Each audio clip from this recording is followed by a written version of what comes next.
Hello everyone, welcome back to one more mini blog. ఇదైతే night time mini blog. Night అయితే డిన్నర్లోకి ఈ విధంగా కొబ్బరి వేసి చిక్కుడుకాయ ఫ్రై అయితే చేశాను. ముందు వీడియోలో దొండకాయ ఫ్రై చూపించాను కదా, కొబ్బరి వేసి ఆ విధంగా. ఇంకా రసం అయితే పెట్టాను, అదేవిధంగా రైస్ అయితే పెట్టాను అనమాట. రైస్ ఈ విధంగా మొత్తం పొంగిపోయింది. ఎందుకు పొంగిందో తెలియదు.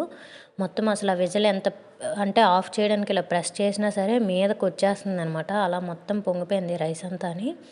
నాకు కూడా ఇది ఫస్ట్ టైము. ఇంకా భయం వేసింది అనమాట, ఒకసారి అలా బయటకు వచ్చేస్తే పేలిపోద్దేమో అని చెప్పి.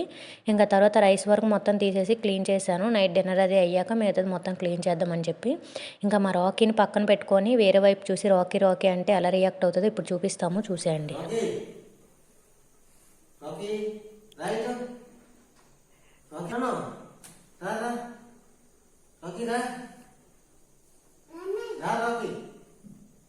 ఇంక ఈ వీడియో తీయకముందు ఒకసారి అయితే అన్నాము, అప్పుడు బాగా రియాక్ట్ అయిందనమాట. ఇది సెకండ్ టైం అవడం ఇంకా పెద్దగా రియాక్ట్ అవ్వట్లేదు. ఇది ఈరోజు మినీ బ్లాగ్.